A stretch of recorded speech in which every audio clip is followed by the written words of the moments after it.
सोरबा सोरबा मेजारमेन्ट लानो रोङिया दाबसे जायगायावहाय मास मोनसे लादोंनो सारलाइन बोनायानो आच्छा आइसोसेलेस ट्रेंगल माने मा इयो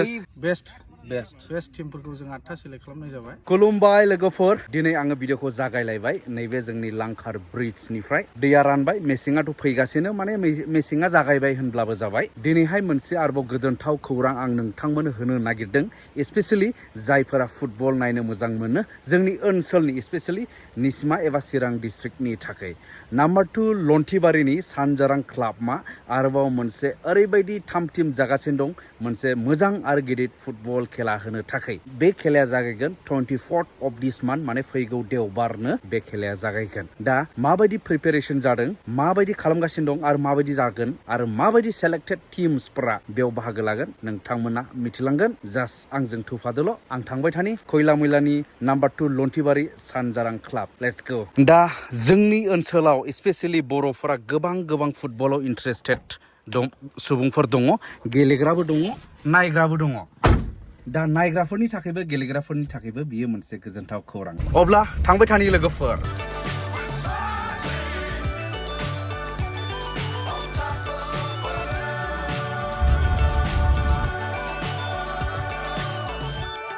दा लोगोफोर आङो मोनफैबायानो होनदो नाम्बार 2 लन्टिबारि होननाय जायगा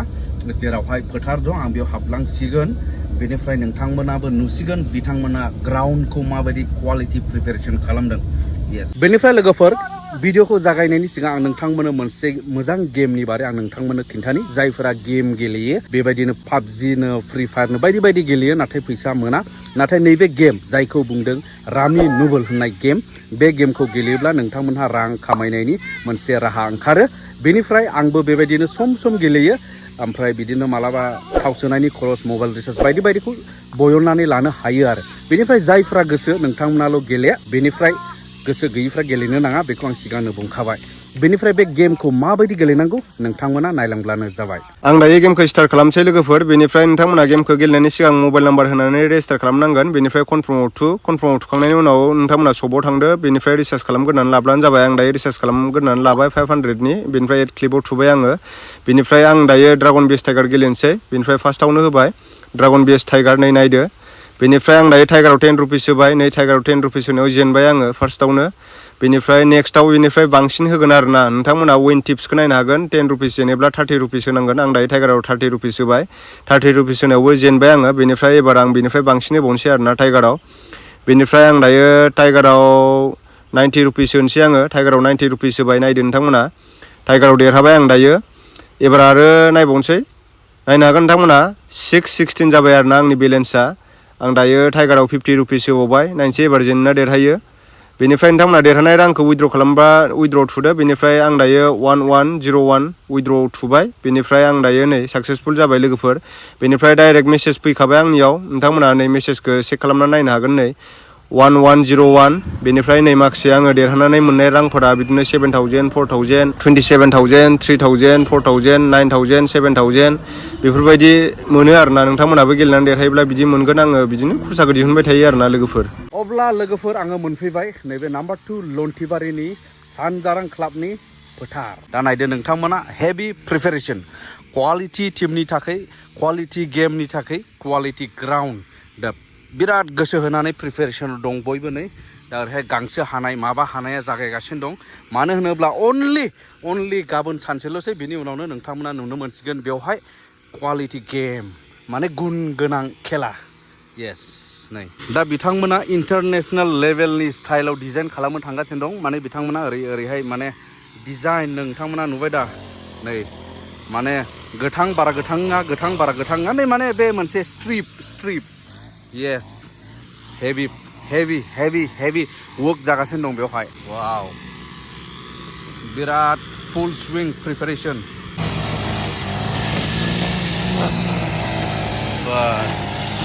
नैबे प्रेसिडेन्ट साहाब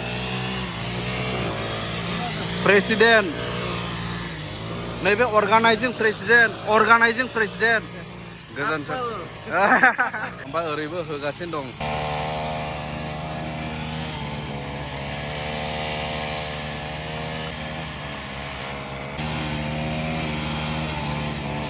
बेनिफ्राय ओरै जाबाय नै माने प्लेयार्सफोरनि थाखाय माने ड्रेस चेन्ज खालामग्रा बियो बेनिफ्राय ओरै गेजेराव थाबाय नै बेयो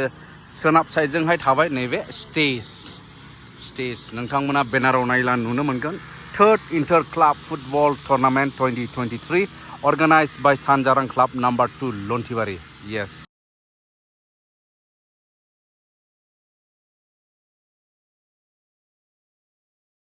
सारा भिडिअ एक्सपार्ट माने मानसियाबो माबाना मा होनो मेथ्स मास्टार ना हिसाबा एखे क्लियार आरो बेजों लोगोसे स्पर्ट्सआव बिराद इन्टारेस्टेड मानसि दा बेबायदिनो बबेनिफ्राय माने मा लाइन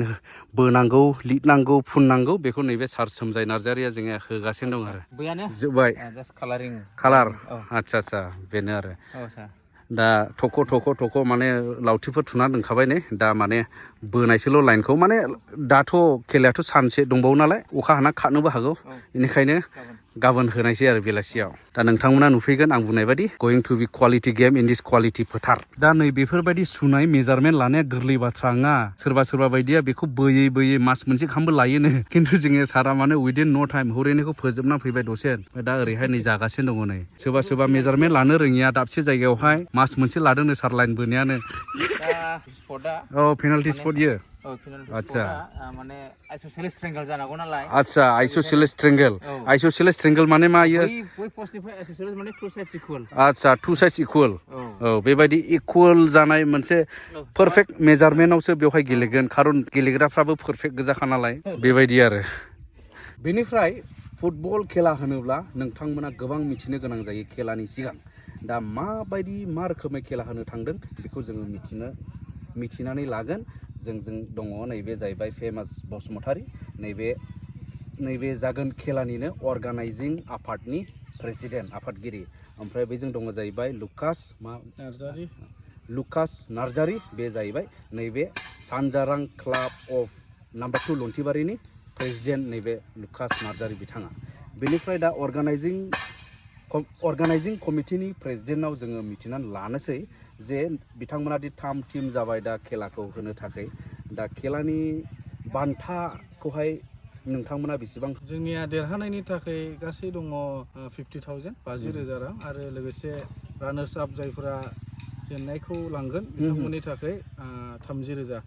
30,000 बेनो आरो दा बिथांमोना खेलाखौ होयै नैबे 3थि खेब आरो एबारनिया नोंथांमोननियाथ' मा क्लाबफोरजोंल' जागोन एबारनिया इन्टार क्लाब जाहैबाय एबारनिया दा इन्टार क्लाब हिसाबै बिथांमोना माखासे क्लाब्सफोरखौहाय थि खालामबाय बेयाव गेलेफैनो थाखाय दा नोंथांमोना माबायदि क्लाब्सफोरखौहाय नोंथांमोना बेयाव गेलेनो लाबोगोन ओरैनोथ' जोङो गासै टीमा 8था ओमफ्राय 8थानि गेजेराव जोंनियाव मथा-मथि सेलेक्सन हिसाबै 15थासो टीम जों खालामनाय जादोंमोन ओमफ्राय बेनि गेजेरनिफ्रायनो जेन' जों 8थाल' लायोखाय बेस्ट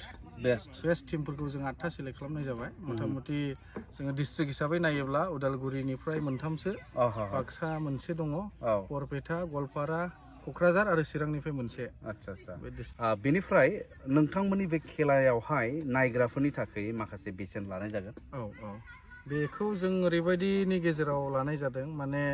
जोङो बे दहाय जेरै प्राइज मानि खोन्थादों बेथ' प्राइज मानिल' जाहैबाय ओमफ्राय जुदि जोङो मोजां क्लाबफोरखौ जोङो सेलेक्टेड टिम्सफोरखौ जोङो लिंहरनानै गेलेहोयोब्ला बेनि थाखाय जोङो गेम मानिखौ हरनांगौ जायो खारन बिसोरहा मोजां प्लेयार थानायखाय बिसोर गेम मानि नङाब्ला फैया प्लेयार्सफोरनो फैसा होनांगौ जायो प्लास बे मोनसे जाहैबाय आरो लोगोसे जोंहा जिथु खामानि एसे जायो बैफोर खामानिनि रेभिनिउ एसे कालेक्ट खालामनो थाखाय जोङो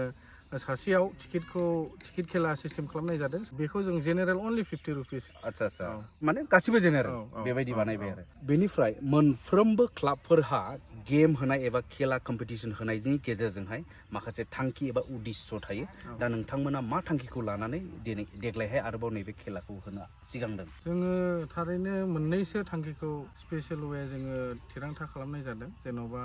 मोनसेयानो जाहैबाय जोङो स्पर्ट्सनि स्पिरिटखौ जों बयनिबो लाइमोनफोरनि गेजेराव बा नायगिरि जोंहा बयबो सुबुंफोरनि गेजेराव जों फोथांनानै लाखिनो नाजादों खारन फुटबल बा अयन रोखोमनि स्पर्ट्स बेफोरखौ गेलेनायजों जों बुंनांलाया गोबां मुलाम्फाखौ देहाजों लोगोसे मेन्टेलि जों मोननो हाखायो स' बै स्पर्ट्सनि स्पिरिटखौ फोथांना लाखिनो थाखायनो जोङो बे खेलाखौ होनाय जादों बा होनो आवगायदों आरो बेजोंनो लोगोसे जेरैबायदि जों बयबो मिथिगौ जोंनि सा ओनसोलाव निसिमा ओनसोलाव बिसेस करि स्पर्ट्सनि स्पिरिटआ बहुत हाई क्रेजआ बहुत हाई गोबां इन्टारेस्टेड मानसिफोर दङ दा बिदि थासेयावबो बेराफारसे नायोब्ला जोङो माने बै गिदिर खेला जेरैबायदि डिस्ट्रिक्ट लेभेल स्टेट लेभेलनि खेलाफोरखौ जोङो गोजानाव थांनानै नायहैनो गोनां जायो दा बैफोर खेलाखौ जोङो निसिमा ओनसोलाव लाबोनानै श' खालामफैनो हागोन नामा मालाबा अर्गानाइज खालामनो सुबिदा मोनगोन नामा नैबे थांखिखौ लानानै जोङो बे खेलाखौ होनो आवगायदों प्लास बेजों लोगोसे जोङो डिस्ट्रिक्ट स्पर्ट्स एस'सिएशन बा चिरां डिस्ट्रिक्ट स्पर्ट्स एस'सिएशन बेनि प्रेसिडेन्टजों लोगोसे गोबां मेम्बार्सफोरजों सावरायनो नाजागासिनो बिथांमोना एडभाइस होनाय बादिब्ला बेफोरबायदि सुबिदाखौ जों लाबोनो हायो जोंनि ओनसोलाव दायथ' लाग्रा मानसि दङब्ला बिथांमोननि फिडबेक होनाय बादिब्ला जों मोनबोनायाव एसेबां गोरा नङा बेखौ श' खालामनो हायो दा बेनि थाखायनो जों लामा खालामग्रोनांगौ जायो हिसाबै दा जों लामाखौ खालामनो नाजागासिनो दं आरो बे मोननै थांखि जाहैबाय नोंथांमोना कमिटिनिफ्राय नोंथांमोना रायजो राजाफोरनाव मा खावलायनो सानो जोङो इनफरमेसन हरनायजों लोगोसे जों खावलायगोन जोबनायाव जोंनि खेलानि इनफरमेसनखौ जों होग्रोनो सानदों खेलाया जाहैबाय जोंनिया 24 तारिख बावलियानो नै फैगोन देवबार 2टा समनिफ्रायनो जों खेलाखौ होनो आखायाव लादों स' 24 तारिखनिफ्राय लानानै जोंनि शेड्युल खालामनाय बादिब्ला 15 तारिख अक्ट'बरसिम जाहैगोन गेजेरावहाय गेप्स थागोन नालाय सप्तायाव खननै एबा खनथाम जागोन खेलाखौ नोंथांमोना नुबाय थाखागोन मिथिगोन स' बे जाहैबाय ओमफ्राय मोनसेया जोबनायाव जों खावलायनो सानदों जों बयबो सापर्ट होलायनांगौ इन्टारेस्ट लानांगौ